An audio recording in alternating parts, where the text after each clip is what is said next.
Olá, pessoal, boa noite. Sejam bem-vindos à nossa meditação. Eu sou Valéria, cumprimento todos com o Namastê e cumprimento nossa Mãe Divina, Jai Shri Mataji. Essa saudação é muito conhecida entre nós, Sahaja Yogis, do mundo todo, e é uma maneira de nós reverenciarmos essa grande mestra iluminada que presenteou o mundo com a Sahaja Yoga, Shri Mataji Nirmala Devi. Bom, esperamos que todos já estejam aí acomodados diante da foto de Shri Mataji que você escolheu. Se ainda não escolheu, caso queira nos pedir, nós temos belas fotos com alta resolução para imprimir. E aí podem usar agora essa foto que está aqui na nossa tela, que é muito linda também. Ter uma vela, a chama de uma vela, de uma lamparina no ambiente, nós sempre dizemos que é muito auspicioso, porque o elemento fogo, ele purifica o ambiente. Ter flores também é algo que agrega muito valor vibratório ao ambiente. E incenso, caso você goste, que representa o elemento éter, e ajuda a criar uma atmosfera bem propícia para a gente se acomodar dentro de nós mesmos,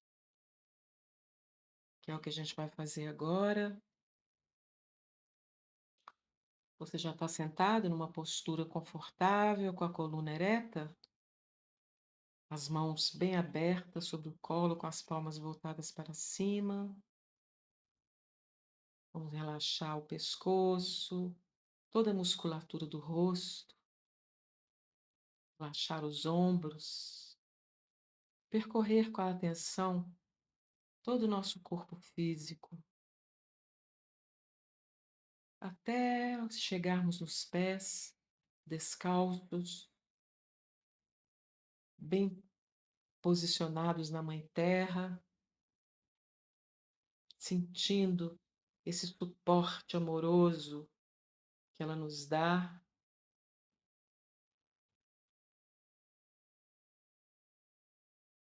Trazemos agora a atenção para a nossa respiração. Vamos fazer juntos uma respiração bem profunda. 1, 2, 3. Enche o pulmão, segura e solta bem devagarzinho pelo nariz.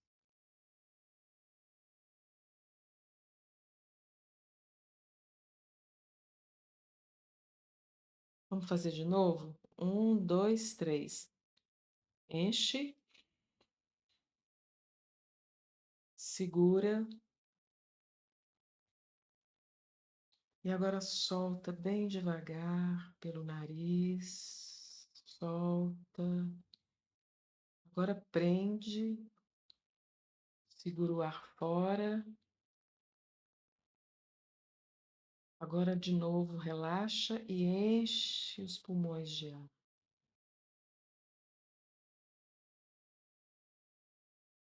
E solta, solta, solta, solta, solta e solta.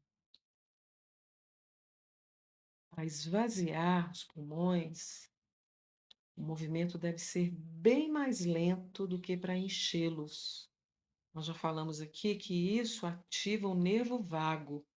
Procurem ler sobre o nervo vago, é um nervo tão importante e ele é ativado pela nossa Kundalini. Ele já é poderoso. Quando atua junto com a Kundalini, então, nossa, a gente relaxa imediatamente e a consciência sem pensamentos já nos abraça. Olha só,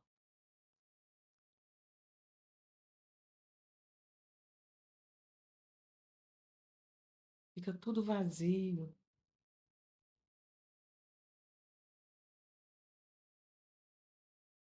E nesse silêncio, nós vamos convidar a nossa mãe Kundalini para subir até o nosso cérebro, até o nosso Sahasrara, fazendo os movimentos vibratórios com o máximo de atenção e desejo, acompanhando a subida dessa força divina maternal que ultrapassa cada um dos nossos chakras e vai iluminando nossos neurônios.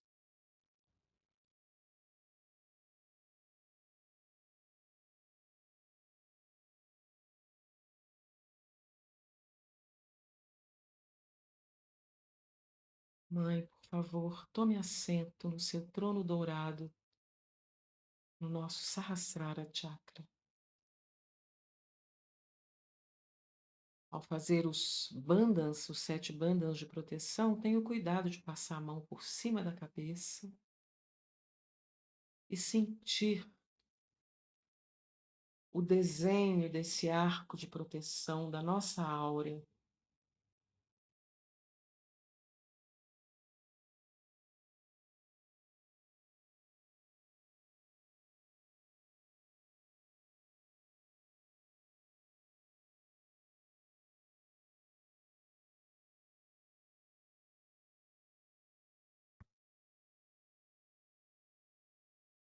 As pessoas que prepararam o banho de pés podem aproximar as bacias, aquelas que preferem trabalhar com a chama da vela podem acender a vela.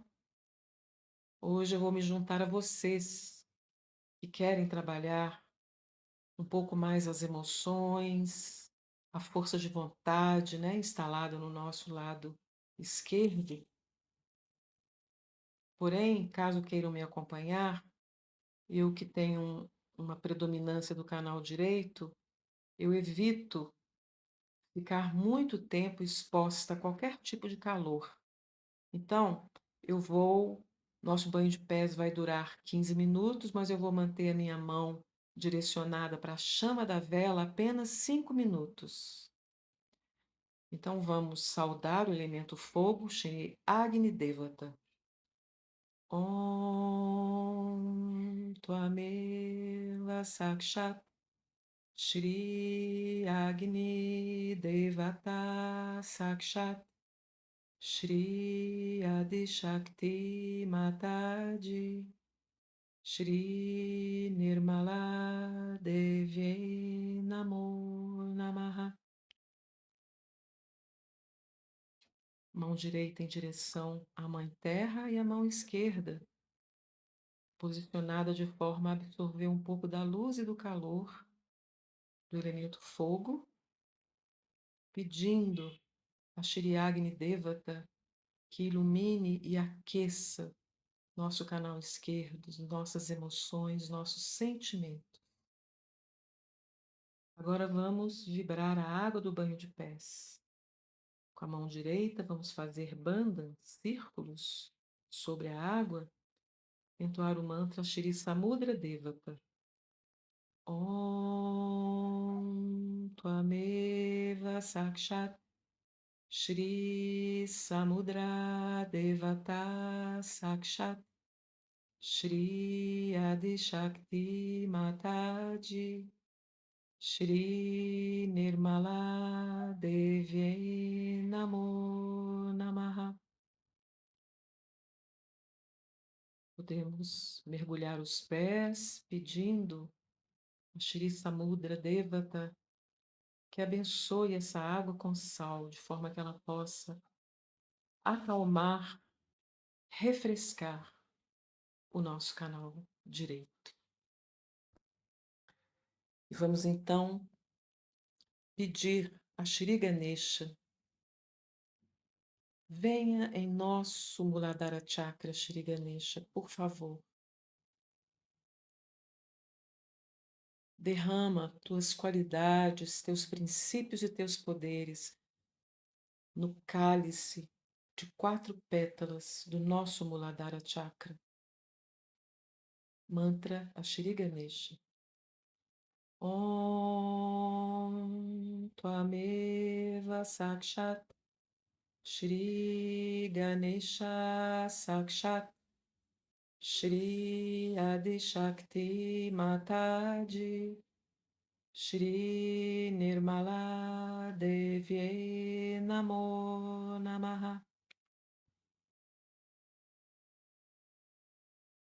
Agora nossa atenção vai para o nosso Muladhara esquerdo e vamos saudar aquele que é a pura inocência, Shri Nirmal Ganesh. Om Tvameva Sakshat Shri Nirmal Ganesha Sakshat Shri Adi Shakti Mataji Shri Nirmala Devye Namo Namaha. E atenção agora no nosso Muladhara direito, com aquele que é o chefe dos exércitos celestiais, que atua para destruir toda a negatividade contida no nosso Muladhara, Shri Kartikeya. Om Tvameva Sakshat Shri Kartikeya Sakshat Shri Adi Shakti Mataji Shri Nirmala Devye Namo Namaha.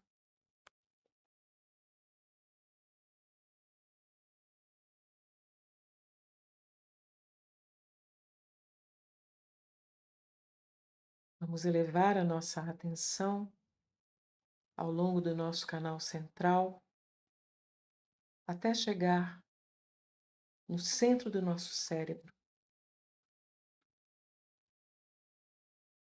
Mãe Divina, por favor, ilumina nossa atenção para que possamos absorver com o coração e o cérebro tuas sagradas palavras que ouviremos agora. Eu vou ler uma palestra belíssima que ainda não tem legendas em português, e eu sugiro que todos nós assistamos, aliás, ouçamos com os olhos fechados, buscando essa sintonia entre o coração e o cérebro e absorvendo essas belas palavras de Shri Mataji numa palestra chamada Tudo é tão belamente feito.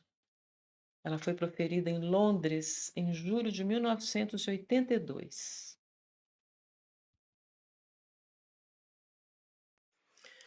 Tudo é tão belamente feito. Palestra de Shri Mataji em Londres, julho de 1982. Abre aspas. Continuando a falar acerca do homem e de seu meio ambiente, afirmei que Deus criou muita beleza.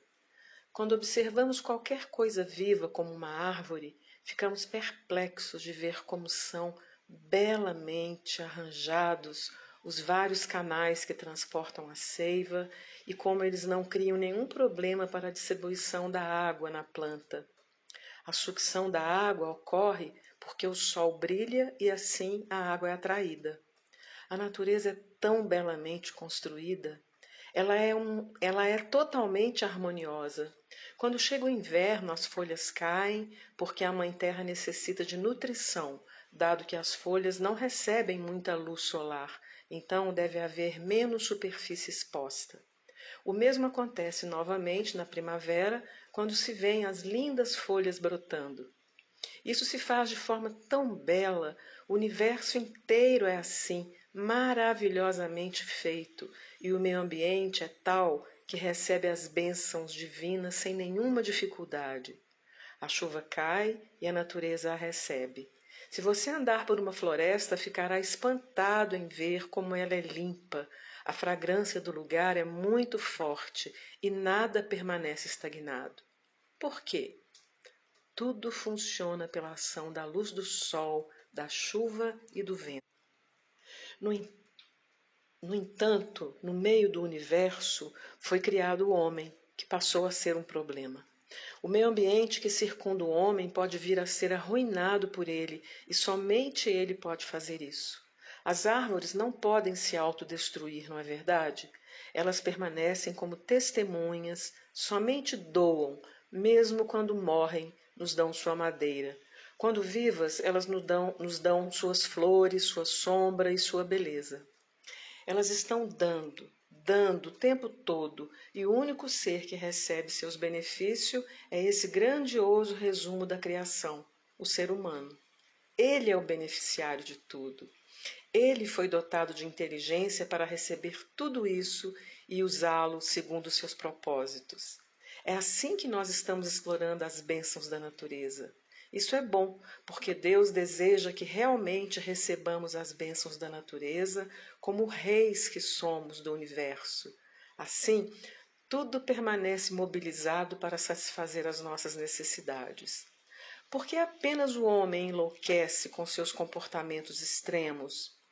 Ele não pensa na sua estrutura interna, a qual pode ser prejudicada por ele. O problema é que somente o homem pode destruir a sua estrutura interna, mas também a estrutura externa, que é o seu meio ambiente. Se você mandar um homem a uma floresta, tudo acabará bem. Se você mandar 200 tigres para uma floresta, tudo ficará bem. Porém, se você mandar 10 homens para a floresta, tudo será destruído. Não obstante, somente o ser humano possui o senso da beleza. Somente o ser humano possui o senso da limpeza. Assim, é o único ser que é capaz de contemplar, é o único ser que pode regozijar-se com a natureza. Ele deveria regozijar-se de tudo, mas existe algo que está faltando que não lhe permite o completo regozijo. Quando você olha para uma cerejeira, os pensamentos começam a fluir. Quanto foi pago por esta árvore? Quantos anos foram necessários para ela crescer? Todas essas perguntas mundanas surgem em nossa mente. Supondo que, por um instante, nenhum destes pensamentos surja em nossa mente, então passamos a agir como testemunhas. Se pudéssemos somente testemunhar, então a beatitude se expressaria, seria plenamente percebida dentro de nós mesmos. Nós ainda não alcançamos esse estágio. Nós estamos sempre pensando. Esses pensamentos são artificiais, pensamentos que nos tornam pessoas sem muito senso de realidade, ou caso não alcancem nível mais sutil, nos tornam pessoas materialistas. Isso não é a realidade. A imaginação não é a realidade, mas o materialismo também não é. Um poeta, ao ver uma flor, é capaz de descrevê-la. Ele percebe como ela emana tanta beleza e outras coisas mais. Ele pode imaginar histórias de todos os tipos a respeito da flor. Mas uma pessoa que não tem a mesma sensibilidade poderá apenas dizer: eu imagino quanto custa esta flor, como cortá-la, como usá-la ou como pode ser rentável. Sem dúvida, a poesia reflete o lado sutil da vida, mas ainda assim é muito fictícia para outras pessoas. O que você vê e o que você pensa pode não ser verdadeiro para os outros. Por exemplo, todas as pessoas gostam da poesia de William Blake. No entanto, poucas a compreendem. Para compreendê-la, você deve ter tido também a realização. De outra maneira, você não poderá entendê-la. Então, tudo aquilo que é produzido no plano material ou no nível imaginário não pode ser efetivamente apreciado pelos homens em toda a sua extensão. Não pode ser. Nós pensamos assim. Observem as leis da economia. Elas afirmam que os desejos e as necessidades do ser humano são insaciáveis. Eu quero enfatizar o que essas leis dizem, ou seja, que as coisas materiais não trazem a plena satisfação. Se você tiver um avião, então ambicionará ter outra coisa diferente. Não há como pôr fim aos desejos humanos. Isso revela que o prazer que você tem com coisas materiais não é satisfatório. Isso porque, no estágio em que a humanidade se encontra, não existe felicidade. Você não pode ter prazer em nada material, embora acredite ter prazer em tudo. Mas está lhe faltando algo que faz com que você não possa perceber a felicidade. Qual é essa qualidade? Qual é esse estágio? É a conexão com o espírito que precisa ser feita para que se alcance a felicidade. A conexão com o espírito é que traz felicidade. Não existe outra maneira de desfrutar a vida. Estar ligado ao espírito é o único caminho pelo qual se pode alcançar a felicidade, porque o espírito não tem duas faces. Como as pessoas que procuram, por exemplo, uma discoteca. Elas supõem estar se divertindo. Quando voltam para casa, uma grande luta interna se inicia. Deus sabe por que elas procuram essa felicidade. A verdadeira felicidade da vida só é possível se nós estivermos em conexão com o Espírito. Essa conexão com o Espírito só é possível se nós nos desenvolvermos rapidamente em direção a ela. Assim, nós nos tornaremos o Espírito. Como Cristo disse em palavras simples, você tem que nascer novamente. Isso é muito simples, parece muito simples, mas como pode ser feito? Você deve ser batizado. Mas como? Digamos que eu vá para uma escola teológica ou outro tipo qualquer. Então é dito, agora você tem o direito de batizar. Isso é possível? Isso não convence nenhuma pessoa inteligente. Se o batismo é um processo vivo no qual você tem que se conectar-se com o Espírito, então como isso deve ser feito? Isso significa que você tem que alcançar o estado mental pelo qual você se torna espírito. Essa conexão tem de ser estabelecida. Se essa conexão não for estabelecida, então você não pode nascer uma segunda vez simplesmente por dizer que isso aconteceu. Eu tenho ouvido muitas pessoas dizerem: Mãe, eu nasci uma segunda vez. Eu replico: como você pode dizer que nasceu uma segunda vez? Onde está a certidão que atesta seu segundo nascimento? Você não pode obter essa certidão. Renascer não é algo que possa ser objeto de uma autoproclamação. Suponhamos que um cão diga: eu sou um ser humano. Você aceitaria isso? Não. Eu quero dizer, o cão pode sair e declarar: eu sou um ser humano, mas isso não o torna um ser humano. Tornar-se é um estágio, é uma qualidade evolutiva. Um peixe que tem que se tornar uma tartaruga tem que se tornar uma tartaruga. Ele não pode apenas dizer: oh, eu sou uma tartaruga, eu sou uma tartaruga. E aí entra o ego no contexto. Afirmar uma coisa não o transforma nessa coisa. Esta é uma das noções básicas que devemos saber. Que termos que nos transformar de verdade dentro da realidade do cotidiano. Que temos, desculpe, novamente, que temos que nos transformar de verdade dentro da realidade do cotidiano. Nós temos que encarar isso, não acreditar em algo apenas porque nos foi dito. Qualquer pessoa pode dizer qualquer coisa. O que isso importa? Cada um diz o que gosta de dizer. O que se faz para escrever um livro? Você procura uma editora, você dá a ela algo para imprimir. Você pode escrever qualquer lixo, qualquer coisa. Você pode escrever sobre Deus, sobre isso ou aquilo, e fazer grandes sermões, ter grandes organizações, mas tudo isso não tem importância para o tipo de coisas acerca das quais estou lhes falando. Supondo que você tenha alguns animais, como cães especialmente, e você os veste como bebês e os faz dançar. Num circo, você poderia achar que eles se tornaram parecidos com seres humanos. Eles podem carregar cartas ou levar seus filhos à escola. Eu quero dizer que eles podem fazer muitas dessas coisas, mas você os chamaria de seres humanos? Eu não estou dizendo que há muita diferença, mas uma coisa tem que ser entendida, que nós ainda não nos tornamos o espírito. Aceitemos este fato com toda humildade. Nós temos que nos tornar espíritos. Agora, supondo ser esta a única fonte de felicidade, ela é a sua real propriedade, e é isso que você tem que alcançar. Se para alcançar isso você se tornou um ser humano, então não devem vocês todos tentarem obter isso? É lógico que a vida não tem sentido sem isso. Você faz uma vela, coloca o pavio na vela, faz tudo com esta vela, e quando vem a escuridão você diz: o que farei agora? Acender a luz. É tão simples. Toda a existência não terá nenhum sentido se nós não nos tornarmos espíritos. Nós todos temos que nos tornar espíritos, caso contrário, nós seremos desperdiçados, sem utilidade, não serviremos para nada e nossa vida não fará sentido. Quando alguém fala isso, poderia ser considerado como um hipócrita, ou poderia ser, como vocês os chamam, falsos gurus. Eu mesma poderia ser como eles, contando a vocês grandes histórias. Isso poderia ser possível, não é mesmo? Qualquer pessoa poderia ser assim, mas por que enganar-se a si mesmo? Este é o ponto. Deixe qualquer pessoa tentar enganá-lo, mas não engane a si mesmo. Aceitem um simples ponto, que vocês têm que se tornar espíritos, com toda a humildade. Este é o desejo que um buscador deve ter.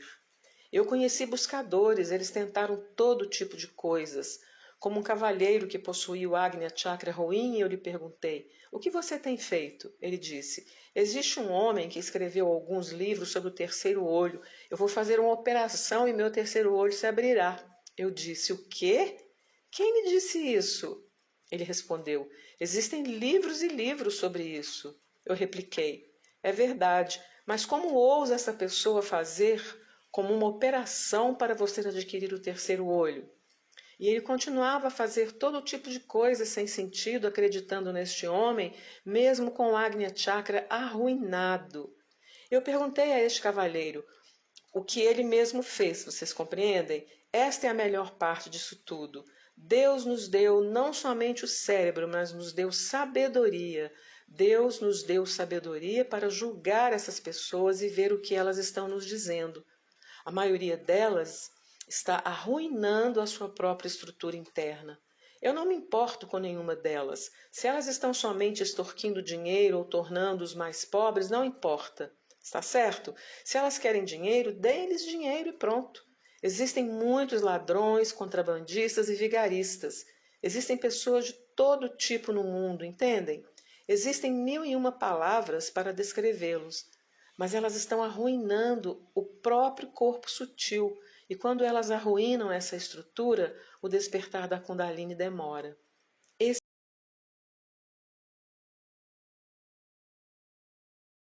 Nós vamos agora pedir às Shrimatas de permissão para interromper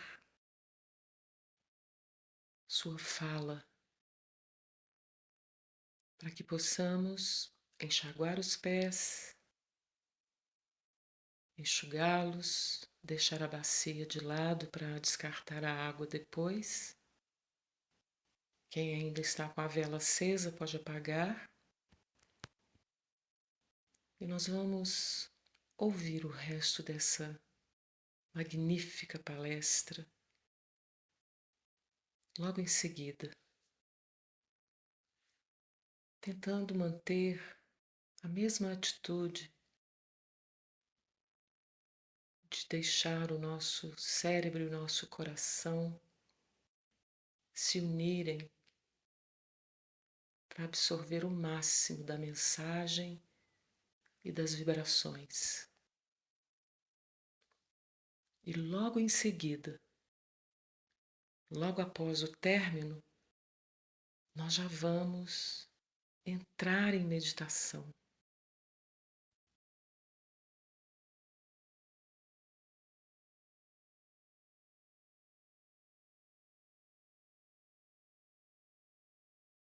Esse é o problema. As pessoas desenvolvem doenças mentais e emocionais, todos os tipos de problemas surgem com a prática errônea de todas essas coisas. Atualmente, vocês devem saber que, se você é um buscador, se você busca, você tem que tornar-se uma pessoa absolutamente normal. Todas as suas anormalidades devem abandoná-lo. Se elas não abandonarem, então você deve saber que você ainda tem alguns problemas que irão aflorar. Mas as pessoas não entendem que ter um comportamento anormal colocam-nas para baixo. As pessoas que pintam seus cabelos ou que usam roupas estranhas pensam que encontrarão Deus. Eu não sei como dizer a elas que esse não é o caminho. Não irão encontrar Deus se elas continuarem a se comportar de maneira estranha, gritando, berrando, dizendo preces aos gritos pelas ruas ou dando esses shows. A única saída é manter sua sabedoria intacta e sua fé firme, conscientizando-se de que você é o Espírito e Deus é compaixão e que Ele fará de você o Espírito.